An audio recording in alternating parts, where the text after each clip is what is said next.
Jadi NU enak. Kenapa ada orang sampai ada yang bertanya pada Gus Baha, dosen ke Gus Baha nanya, Gus, Anda itu alim luar biasa, tapi kenapa Anda masih jadi NU saja, katanya begitu. Dia pikir jadi NU itu goblok katanya. Kata Gus Baha, jawaban yang cerdas. Anda itu pelajaran yang Anda pelajari di universitas Anda, mahasiswa S3 itu pelajaran sanawiyah di pondok-pondok pesantren kami.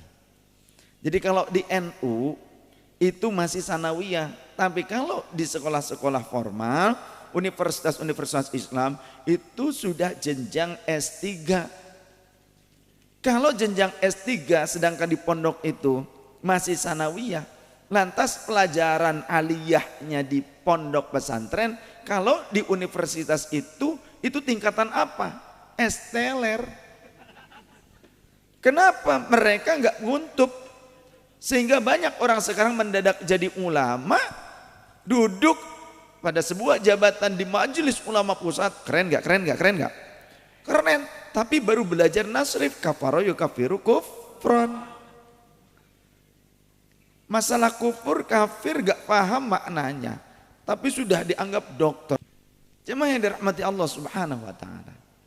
Bersyukur kita masih senang berkumpul dengan para ulama kita. Kalau kita sudah tidak mau berkumpul dengan para ulama Ahlus Sunnah wal Jamaah, bisa-bisa kita sudah melepaskan agama ini. Laulal ulama, andaikan bukan karena wasilah para ulama, lakanan nas, maka manusia itu akan seperti kalbahaim, seperti hewan-hewan. Bahkan di dalam riwayat yang lainnya, bagaikan serigala-serigala yang saling memakan satu sama lain. Tidak setiap orang yang berpakaian ulama lantas masuk ke dalam kategori ulama. Tidak setiap orang yang pandai bicara lantas dikategorikan ulama. Tidak setiap orang yang hafal Quran lantas dikategorikan ulama. Tidak setiap orang yang menggadang-gadang dirinya seperti ulama atau sebagai ulama itu dikategorikan secara hakikiyah sebagai ulama. Tidak langsung secara mutlak seperti itu. Karena orang yang hafal Quran sekalipun ternyata terbagi menjadi 3 kategori.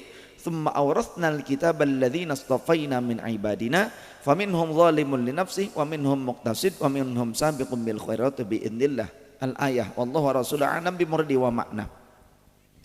Telah kami wariskan Al-Qur'an ini atau kitab suci kepada sebagian daripada hamba-hamba kami yang terpilih, tapi terbagi menjadi 3 kategori. Yang pertama, faminhum zalimun li nafsi, mereka hafal Quran tapi meninggalkan substansinya Al-Quran. Jadi hanya hafalan, hanya casing, hanya lafziyahnya Al-Quran saja. Yang kedua, wa minhum muqtasid, ada orang hafal Quran tapi separuh daripada isi kandungan Al-Quran diterima, separuhnya lagi diingkari. Wa minhum sabiqum bil khairati bi'idznillah. Yang ketiga, orang yang hafal Quran dan memang mengamalkan substansinya Al-Quran. Jadi tidak semuanya masuk ke dalam kategori ulama yang hak walaupun hafal Al-Quran. Maka penting bagi kita jangan hanya menitipkan anak-anak kita kepada guru-guru yang hanya mengajarkan hafalan Qurannya saja tanpa mengajarkan substansinya Al-Quran, maqasidus syariahnya, fikihnya, kitab tauhidnya, tasawufnya. Tasawuf itu apa sih? Kok ada orang yang mengatakan tasawuf itu kafir, zindik? Mereka adalah orang-orang yang gagal paham. Sumbuknya terlalu pendek, jadi gampang kompornya meleduk. Tasawuf itu bukan berarti orang-orang yang zindik, bukan berarti orang yang meninggalkan syariah. Tapi tasawuf adalah bagaimana caranya bisa memahami syariah, melembutkan kolbu dan lebih hati-hati dalam pelaksanaan syariatul Islam. Seperti itu. Bagaimana ketika ada tokoh-tokoh sufi, tokoh-tokoh tasawuf yang mereka seolah-olah memiliki satu sikap yang kita belum memahaminya secara syariah. Jangan dulu kita suudzon kepada mereka. Al-Imam Abu Hurairah radhiyallahu anhu, sahabat Rasul, diriwayatkan dalam Sahih Bukhari, beliau mengatakan, aku diberikan 2 wadah ilmu. Yang satu wadah sudah aku sebarkan kepada kalian, sedangkan yang satu wadah lagi, jika aku sebarkan pada kalian, niscaya kalian akan membunuhku. Kalimat ini juga disampaikan oleh Sayyidina Ali karramallahu wajhah, Sayyidina Hasan wal Husain radhiyallahu anhuma, dan beberapa tokoh-tokoh ulama kurun awal dari kalangan para sahabat. Sehingga Imam Bukhari pun menukilnya di dalam kitab Sahih Bukhari. Maka janganlah kita orang yang mubtadi, orang yang baru mengawali pembelajaran, istilah sekarang itu hijrah. Awas, hati-hati dengan jebakan Batman. Memandang kenyataan itu terbalik. Mereka membuat jargon, yuk kembali pada Quran dan Sunnah. Ngomong seperti itu kepada siapa? Kepada kita yang mengamalkan Quran dan Sunnah. Jika ada yang mengatakan kepada kita, ayo kembali pada Al-Quran dan Sunnah, jawab, kembalilah ya kalian. Karena kami tidak pernah meninggalkan Quran dan Sunnah, kalian saja yang kembali karena kalian pernah meninggalkannya. Betul? Jika ada orang mengatakan kepada kita, bertanya, di mana kamu ngaji, mencari ilmu? Di Ahbabur Rasul contoh, wah pasti itu bukan Ustadz Sunnah, itu Ustadz Bid'ah. Ya. Mana buktinya? Pakai imamah hijau, itu zindik katanya. Syiah tuh kafir tuh apa? Langsung membuat fitnah seperti itu. Mari kita ngajinya ke Ustadz Sunnah, di kajian Sunnah. Menurut mereka demikian.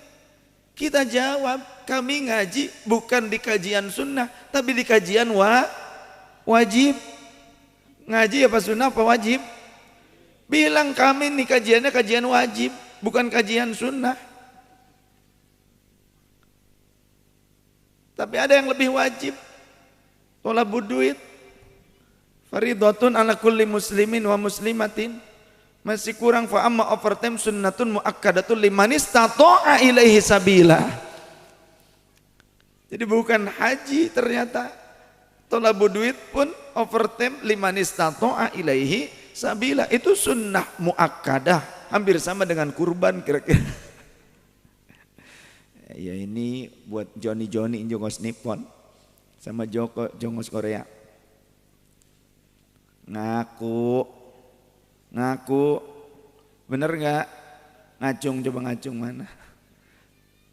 Anak wonge teka, masya Allah, alhamdulillah, nggak apa-apa lah. Sing penting masih seneng ngaji. Ntar dulu minum jahe dulu. Aduh. Sahabat-sahabatku yang dirahmati Allah Subhanahu wa taala. Mereka mengaku paling Qur'ani, mereka mengaku paling sunnati, tapi mereka justru menyalah-nyalahkan perkara yang ada di dalam Al-Qur'an. Mereka pun menyalah-nyalahkan sesuatu yang menjadi sunnah baginda Rasul sallallahu alaihi wasallam. Menurut mereka majelis zikir adalah majelis bid'ah, padahal salah. Majelis zikir adalah majelis sunnah baginda Rasul sallallahu alaihi wasallam. Mana dasarnya? Hadis yang sahih menyatakan, "Idza marartum bi riyadil jannah farta'u." Hei, wahai kalian kaumku, kata baginda Rasul, jika kalian melewati pertamanan surga, maka merumputlah kalian di sana. Qalu, para sahabat bertanya, ya Rasulullah, wa ma hiya riyadul jannah? Apa itu yang disebut dengan pertamanan surga yang ada di muka bumi ini ya Rasulullah? Qala, baginda Rasul menjawab, hilakut dzikri. Itu adalah perkumpulan zikir. Di dalam riwayat yang lainnya, dalam Sahih Muslim, baginda Rasul menyatakan, la yaqudu qaumun yadhkurunallaha azza wa jalla. Tidaklah suatu kaum duduk bersama lebih daripada satu orang, 2, 3, 4, dan tanpa batas berapa banyaknya duduk kaum tersebut. Lebih dari satu orang manusia duduk bersama untuk apa? Yadhkurunallaha azza wa jalla, berzikir kepada Allah azza wa jalla. illa hafathumul malaikatu, tiada lain kecuali para malaikat Allah akan berkumpul menaungi mereka. Di dalam riwayat yang lainnya, fayuhiffuna bi ajnihatihim ila sama'id dunya, mereka menaungi majelis-majelis ilmu tersebut, orang-orang yang berkumpul untuk berzikir bersama kepada Allah dengan sayap-sayap mereka sampai pada langit yang pertama. Untuk apa? Mereka mencatat amal-amal kebaikan dari setiap orang yang hadir pada majelis zikir tersebut. Kemudian mereka pun mengamini doa-doa mereka, doa-doa yang ada pada majelis zikir tersebut.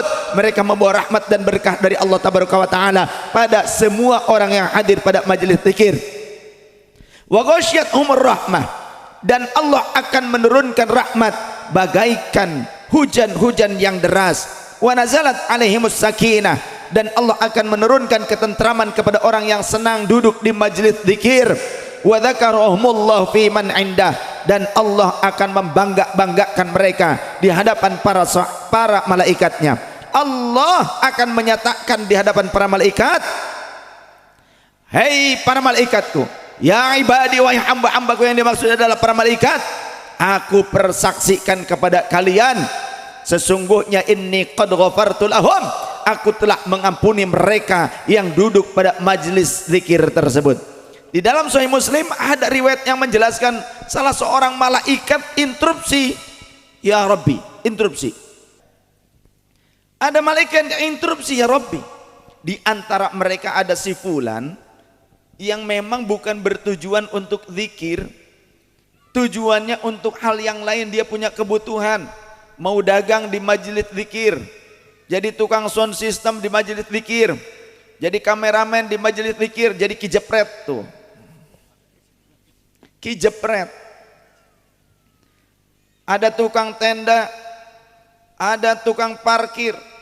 Tujuannya bukan mau zikiran, tapi tujuannya ada yang lain, hal-hal yang masih mubah sifatnya. Bagaimana ya Rabbi? Maka kata Allah, semua orang yang duduk pada majelis zikir tidak akan merugikan siapapun yang bersama dengan mereka, siapapun yang berkumpul bergabung dengan mereka, asal tidak berniat melakukan keburukan, bukan mau nyolong dompet jamaah zikir, bukan mau nyolong ponselnya jamaah maulidan, tapi niatnya niat yang mubah, mau jadi tukang dagang, mau jadi tukang sound system, semuanya mendapatkan ampunan Allah Subhanahu wa Ta'ala. Jadi sangat beruntung kalau kita adalah orang yang istiqamah, duduk berjalan, kita kemudian duduk di majelis-majelis zikir, walaupun bacaannya sama, tetap setiap ngumpul zikirannya itu saja. Yang yasin ya yasin, yang ratibul atas ya ratibul atas, ada yang ratibul addan, ada yang ratibul kubra, kemudian juga ada zikir-zikir yang lainnya, khatam khajakan, zikir naqsyabandi, zikir tariqah, zikir-zikir yang tetap, zikir-zikir yang istiqomah tetap dijalankan, zikir manakib, zikir maulid, sholawat tetap diperbanyak, dan zikirnya walaupun itu terus saja istiqomah, gak ganti-ganti zikirnya. Tetap setiap mereka melangkah dari rumahnya menuju ke majelis zikir, menuju ke majelis sholawat, menuju pada majelis-majelis maulid, majelis-majelis manakib, majelis-majelis ilmu, maka Allah Subhanahu wa Ta'ala akan mengampuni dari setiap langkahnya 10 kesalahan. Langkah berikutnya akan dinaikkan derajatnya 10 tingkatan kemuliaan. Langkah berikutnya akan Allah berikan 10 rahmat dari Allah Subhanahu wa Ta'ala. Semakin banyak langkah yang kita lalui, walaupun bacaan di majelis zikir itu saja, tetap itu saja. Ngaji kitab yang tipis, contoh Qurratul Uyun, Uqudul Jen, kitab-kitab atau Fathul Izar, urusan-urusan rumah tangga dibolak-balik sampai 300 kali khataman tapi enggak laku-laku. Insya Allah minimal dapat ampunan Allah, dinaikkan derajatnya, lalu diberikan limpahan rahmat dari Allah. Ada pertanyaan, tapi kok enggak laku-laku? Insya Allah bagi seorang mukmin yang di dunia tidak menikah tapi tetap takwa, nanti di surga, nanti di akhirat akan Allah nikahkan dengan orang yang meninggal juga dalam keadaan bujang yang lainnya. Jadi yang di sini sama-sama jombloan dan jomblowati, insya Allah di surga nanti ketemu.